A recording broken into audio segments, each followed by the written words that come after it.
विवाहित बहू के ससुराल आते ही सास और नंदों ने उसे कामों में इतना उलझा दिया कि बहू ने ऐसा कदम उठाया कि सास और नंदों के होश ठिकाने आ गए।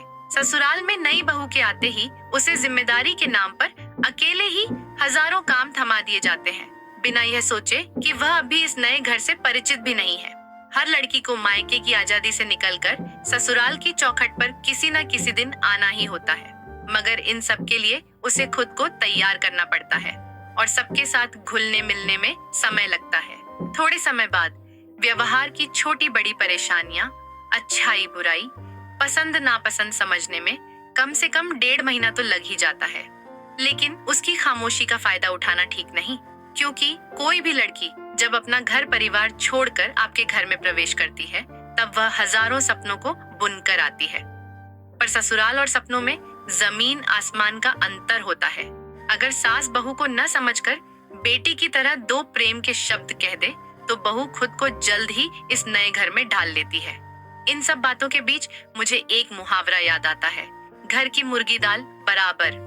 आज हमारे समाज में ऐसे अनेकों घर हैं जहां औरतों को महज घर की मुर्गी के बराबर समझा जाता है। विमला देवी के बड़े बेटे की शादी बड़ी धूमधाम से मंजरी जी की बड़ी बेटी आर्या से तय हुई।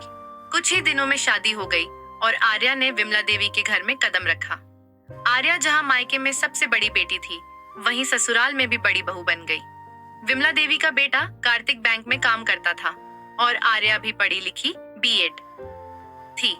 रिश्तेदार और मोहल्ले की महिलाएं आपस में कह रही थी, विमला देवी की तो किस्मत ही संवर गई। जैसी सूरत वैसा ही सलीका, सुंदर, सुशील, शालीन स्वभाव की बहू आर्या। कुछ देर बाद रस्में पूरी हुई और विमला देवी ने अपनी बेटियों शुभ्रा और कृति से कहा कि आर्या को कमरे में ले जाएं। दोनों नंदे आर्या से हंसी मजाक करने लगी। रात भर की थकान से आर्या बिल्कुल सुस्त हो चुकी थी। तभी विमला देवी आई। अरे तुम सब यहाँ क्या जमघट लगाए बैठी हो? भाभी दिन भर यहीं रहेंगी, कहीं और थोड़ी जाने वाली है। चलो निकलो, उसे आराम करने दो। कृति, भाभी की मदद कर देना। कुछ देर बाद आर्या लेटी ही थी कि कमरे में हलचल की आवाज आई। वह हड़बड़ाकर उठ बैठी। सामने उसका पति कार्तिक और उसके छोटे भाई समीर और बहन रीमा खड़े थे। समीर ने मजाक किया, अरे भाभी, इतना सम्मान मत दीजिए, वरना दिन भर उठक बैठक ही करती रह जाएंगी। कार्तिक अपना सामान रखकर बाहर चला गया। थोड़ी देर बाद विमला देवी और शुभ्रा आई। बहू, आराम कर लिया हो तो नीचे आ जाओ, मुंह दिखाई की रस्म करनी है। आर्या चुनरी वाली साड़ी पहनकर नीचे आई। सबने उसकी ढेरों तारीफें की, लेकिन थकान से उसका बदन टूट रहा था। रात को कमर दर्द के कारण आर्या रोने लगी। कार्तिक की नींद खुल गई। क्या हुआ आर्या? कुछ नहीं, बस कमर में दर्द है। कार्तिक ने आयोडेक्स लगाकर उसका दर्द कम किया। अगली सुबह आर्या नहा धोकर नीचे आई। विमला देवी पूजा घर में थी। पापा जी यानी राजेश्वर प्रसाद बरामदे में अखबार पढ़ते हुए चाय की चुस्की ले रहे थे। तभी विमला देवी की नजर आर्या पर पड़ी। सासू माँ ने आर्या को 5,551 रुपए थमाते हुए कहा, ये तुम्हारा नेक। आर्या को लगा जैसे मायके में पापा को घर पर पैसे मम्मी दिया करती थी। आज ठीक वैसे ही उसे उसकी सास ने दिए हैं। सबके जाने के बाद आर्या थोड़ा बहुत खाकर अपने कमरे में चली गई। बिस्तर पर पड़ते ही उसकी आंखों में आंसू छलक आए। कैसा परिवार है। फोन उठाकर देखा तो घर से 6 मिस्ड कॉल पड़ी हुई थी। उसने फोन मिलाकर बात की, सबका हालचाल लिया और रख दिया। वह समझती थी कि जिंदगी की असली परीक्षा ससुराल है। हजारों लोगों के होते हुए भी अकेली सोचते सोचते कब सो गई, उसे पता ही न चला। अब आर्या का हर दिन इन सब में कब बीत जाता, उसे महसूस भी न होता। ऊपर से विमला देवी हर बात पर यही कहती, यह घर अब सिर्फ तुम्हारा है, इसे तुम ही संवारना है। वह बिना जवाब दिए काम करती रहती। रोज जब हर कोई सोता रहता, तभी आर्या की सुबह हो जाती। देवर का कॉलेज, पतिदेव का ऑफिस, ननद का कोचिंग और सुबह सबका नाश्ता। हर रोज बहू अपने परिवार के लिए जल्दी उठती और अपने काम में जुट जाती। अब आप कहेंगे, इसमें नया क्या है? यह तो हर गृहिणी की कहानी है, जिसकी दिनचर्या ही परिश्रम से शुरू होती है और परिश्रम पर ही खत्म। यही तो वह काम है जिसे पुरुष प्रधान समाज बहुत आसान समझता है, मगर निभाकर तो देखें, एक दिन में ही महिला का परिश्रम समझ आ जाएगा। रोज सुबह का काम पूरा करने के बाद घर में झाड़ू पोंछा, धूल साफ करना, कमरे ठीक करना, घर के राशन की सूची बनाना, सबके कपड़े धोना और उन्हें सुखाने के लिए छत पर दौड़। यही तो अब बहू की जिंदगी का हिस्सा था। समय अपनी रफ्तार से दौड़ रहा था। आर्या की शादी को देखते देखते 1.5 साल गुजर गए। इसी बीच घर में एक साथ 2 खुशियां आईं। पहली, आर्या प्रेग्नेंट थी। दूसरी, कृति की शादी तय हो गई। आर्या ने सोचा शायद अब तो कुछ दिन आराम मिल ही जाएगा, मगर उन्हीं दिनों कृति की शादी पड़ जाने से आर्या के लिए पूरा दिन बिल्कुल हाइड्रोलिक मशीन जैसा हो चुका था। हाँ, इतना जरूर कि पोते की आस में कौन सा घर बहू को आराम नहीं देता। विमला देवी ने भी आर्या के कामों को कम करने का प्रयास किया। कुछ दिन के लिए बाई और महाराज लगा दिए गए, लेकिन आर्या की दिन भर की भागदौड़ अभी भी कहाँ कम थी। घर की बड़ी बहू जो ठहरी। कुछ ही महीनों में आर्या का समय पूरा होने को आया और उसकी डिलीवरी हुई। नर्स ने कहा, मुबारक हो, बेटी हुई है। यह सुनकर आर्या के मन में एक क्षण को उदासी छा गई। मम्मी जी को तो चिराग चाहिए था। बेटी के आने की खुशी जहां एक ओर सबको थी, वहीं विमला देवी को बिल्कुल नहीं। वक्त बीता और उनका गुस्सा भी ढीला पड़ा।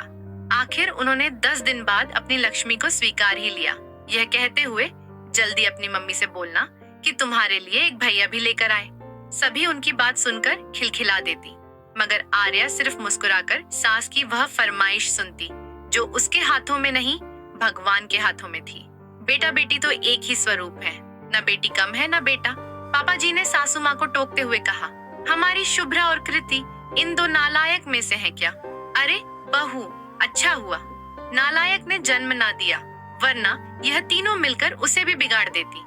देखिए जी, पोती होने का घमंड ज्यादा न करिए, मोती भी न होती हमारे आंगन में तो क्या। सासू माँ ने रूठे मिजाज में बोला और पोती का नाम सानवी रख दिया। घर के हर कोने में सानवी सानवी की ही गूंज रहती। समय के साथ सानवी बड़ी होती गई और आर्या की थकान बढ़ती गई। अब घर का एक बड़ा हिस्सा ऐसा था जिसका ख्याल ज्यादा से ज्यादा उसी पर ही निर्भर था। सानवी को दूध पिलाना, उसका ख्याल रखना, खाना पीना और पूजा पाठ, सब कुछ उसे ही निभाना था। निभाते निभाते सासू माँ की हर बात को अमल करते करते वह भी थक सी रही थी। शादी के समय से सुनती आई थी, सब कुछ बहुत अच्छा हो जाएगा, लेकिन अच्छे की यह कड़ी वही थी जिसे आर्या निभाई जा रही थी, मगर निभा ही नहीं रही थी, घसीट रही थी। काश घर के किसी कोने से उसके लिए पुकार आए, बहू तुम भी आराम कर लो। न नींद पूरी होती, न सानवी की भूख। पूरे दिन जागना, रात रात भर सानवी का जागना, उसके पीछे आर्या का भी जागना, फिर सुबह के काम। लड़कियों का सफर कितना मुश्किलों भरा है। वक्त के साथ सानवी भी बड़ी होने लगी और घर बेहद व्यस्त। जहां एक और बाकी घर वाले चैन की नींद सोते, वहीं आर्या ना तो नींद पूरी कर पाती ना आराम। उसके पूरे दिन की भूमिका बस कमरे से किचन तक और किचन से कमरे तक सीमित हो गई थी। कभी कभी जब आर्या किचन में खाना बना रही होती, तभी सानवी सोकर उठ जाती और उसे न पाकर रोने लगती। आर्या जैसे तैसे गैस धीमी कर कमरे में सानवी के पास भागती। ज्यों ही उसे याद आता कि गैस बंद करनी थी, वैसे ही वह वापस दौड़ पड़ती। अकेले सुपरवुमन बनना इतना आसान कहाँ। वक्त बीतता गया, सानवी भी बड़ी हो गई, पर परेशानियां कम नहीं हुई, बल्कि दिन ब दिन बढ़ती गईं। सबकी पसंद का लंच बनाना, उनकी पसंद का ध्यान रखना, हर छोटी छोटी मांग पूरी करना, जैसे सब आर्या के ही काम हो। घर के बाकी सदस्य केवल फरमाइश करते। शादी के बाद कृति अक्सर 2-2 महीने यहीं पड़ी रहती। उस पर भी कोई यह नहीं सोचता कि भाभी थक जाती होगी, मगर कृति जरूर सानवी से कहती, तुम्हारी मम्मी तो सुपर वुमन है। सानवी खिलखिला उठती। वहीं कार्तिक को तो कोई फर्क ही नहीं पड़ता कि आर्या कैसा महसूस करती है, वह भी थक जाती है, उसे भी आराम चाहिए। उल्टा वह कहता, आर्या तुम हर काम में ढीली होती जा रही हो, पहले से ज्यादा सुस्त हो। आखिर हो क्या गया है तुम्हें? एक समय था जब तुम हर काम में बहुत एक्टिव रहती थी। यह कहकर कार्तिक पीछे रखी बाल्टी को पैर से धकेलता और बाहर निकलते हुए बोलता, अच्छा आज देर होगी आने में, तुम सानवी को स्कूल से लेती आना। आर्या सोचने लगी, क्या सानवी सिर्फ और सिर्फ मेरी ही जिम्मेदारी है? कार्तिक अपने दोनों भाई बहनों से भी तो कह सकता था, लेकिन उसने कोई जवाब नहीं दिया। अब आर्या की जिम्मेदारियां दिन पर दिन बढ़ती जा रही थी। एक दिन विमला देवी सीढ़ियों से फिसलकर नीचे गिर गईं। सोने पर सुहागा। आर्या के लिए एक और आफत बढ़ गई थी, उनकी मालिश और रोज सारे काम निपटाकर उनकी एक्सरसाइज करवाना। यही सब करते करते आर्या की शादी को अब तक 11 साल गुजर गए, लेकिन आर्या ने कभी उफ तक न की। हर कोई उसे सुनाकर निकल जाता, लेकिन आर्या चुपचाप सुनती रहती। एक रोज उसने कार्तिक से इस बात पर बात करने की कोशिश की तो कार्तिक ने उल्टा जवाब दिया, तो कौन करेगा? अरे जब तुम्हें ही करना था तो शादी क्यों की? तुम्हें किस चीज की जरूरत है, बोलो, दिला दी जाएगी। आर्या ने कार्तिक से कुछ भी कहना ठीक नहीं समझा। वह समझ चुकी थी, अब उसकी जिंदगी इन्हीं बंधनों में बंध चुकी है। एक रोज आर्या खुद को बिल्कुल बीमार महसूस कर रही थी।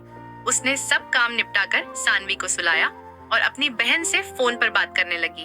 बात ही बात में फूट फूट कर रोने लगी। यह देखकर उसकी बहन ने उसे रास्ता दिखाया। क्यों नहीं, तुम कुछ दिन के लिए यहाँ आ जाती?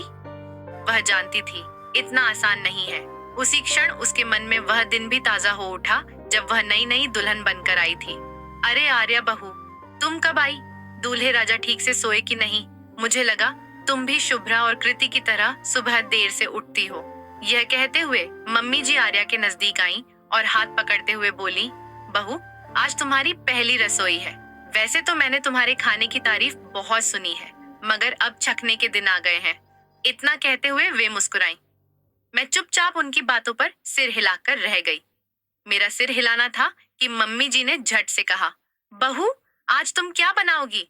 शुरुआत तो पहली रसोई की मीठे से होती है, ताकि परिवार में सदैव रिश्ता मीठा मीठा रहे। ऐसा करो, या तो हलवा बना दो या खीर। जी मम्मी जी, आर्या ने विमला देवी को सिर हिलाकर जवाब दिया। तभी ननद शुभ्रा आई और बोली, गुड मॉर्निंग भाभी, चलिए आपको आपकी रसोई से परिचय कराती हूँ। यह रही आपकी किचन और यह रहा सारा सामान, सूजी का हलवा बनाने वाला और खीर बनाने का साजो सामान। ऑल द बेस्ट भाभी।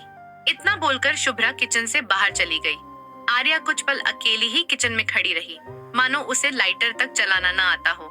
किसी तरह गैस चलाकर उसने जैसे ही कढ़ाई चढ़ाई, विमला देवी रसोई घर में झांक कर बोली, बहू घी कम डालना, तुम्हारे ससुर जी को कम देना होता है। उन्हें इतना कहना था कि कढ़ाई में घी थोड़ा ज्यादा ही गिर गया। हे भगवान, यह क्या हो गया? अब क्या करूंगी? सब क्या कहेंगे? मैंने तो आज तक केवल 4 लोगों का ही खाना नाश्ता बनाया है और यहाँ 10 लोगों के लिए कैसे बनाऊं?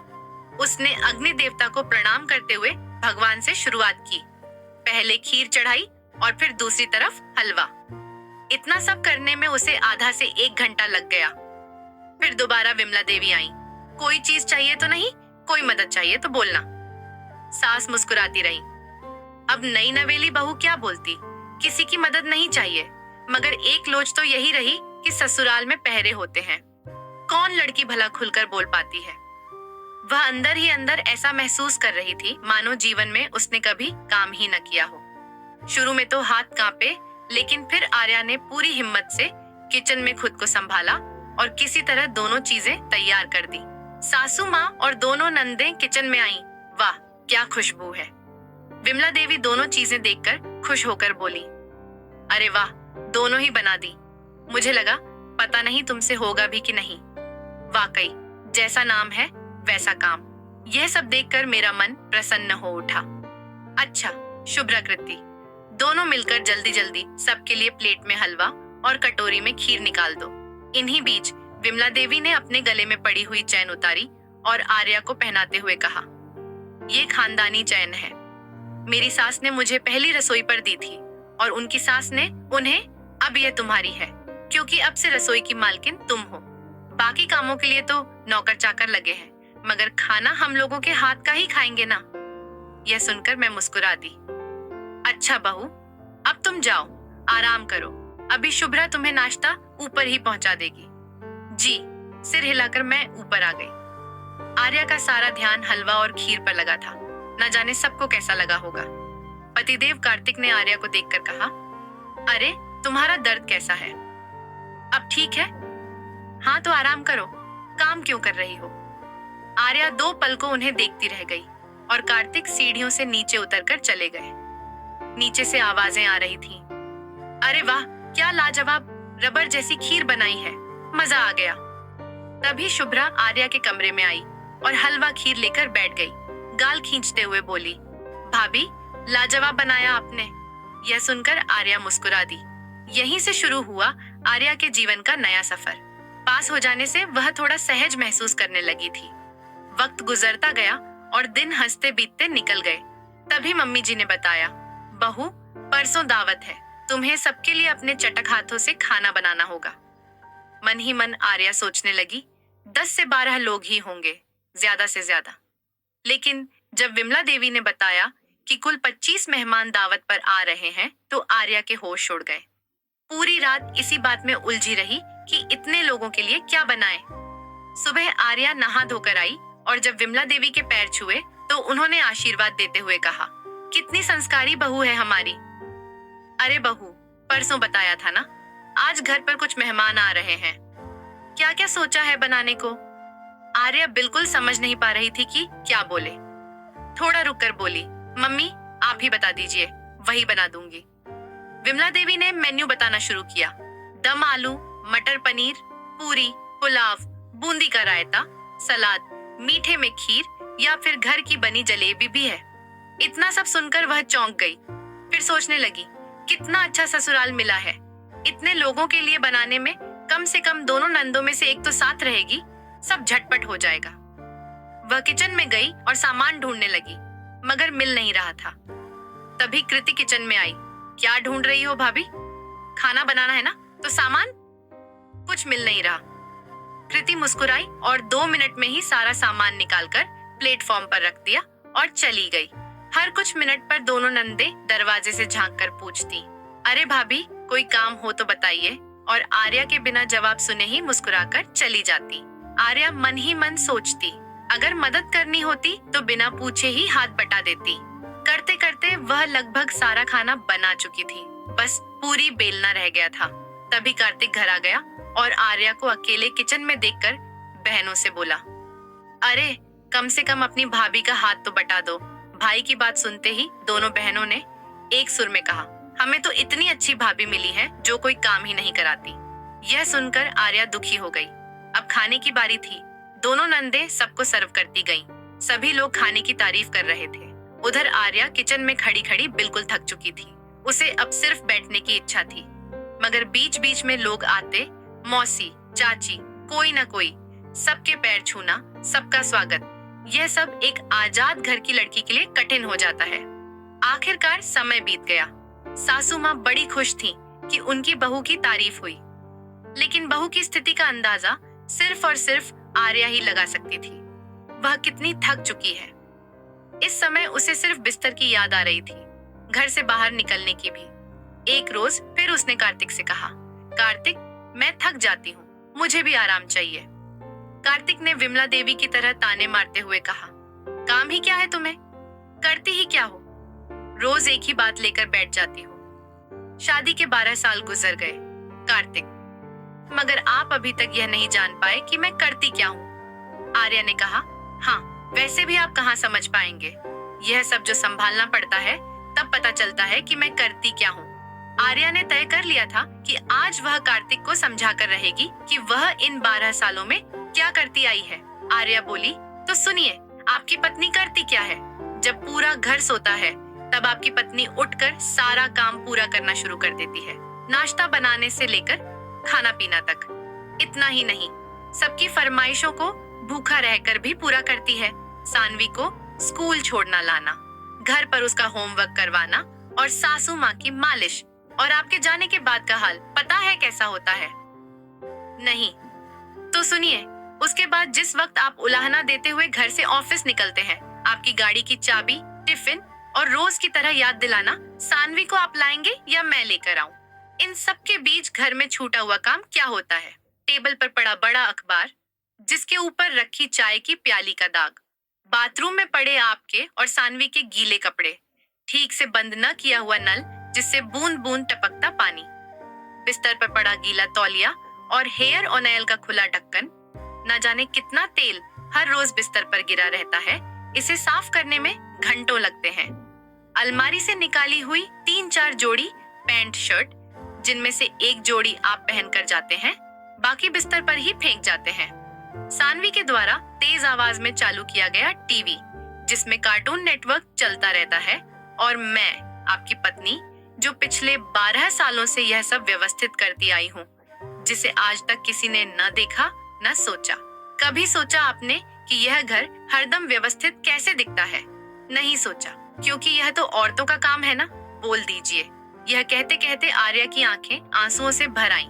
अभी इतना ही नहीं, और सुनिए, हर रोज आपके जाने के बाद फर्श पर घंटों मेहनत कर घर को चमकाती हूँ। सबके जूतों के बने निशानों पर बार बार पोछा लगाती हूँ। क्या आपने कभी सोचा कि बिस्तर से आपका गीला तौलिया कैसे गायब हो जाता है और आपका गंदा कमरा कैसे साफ होता है?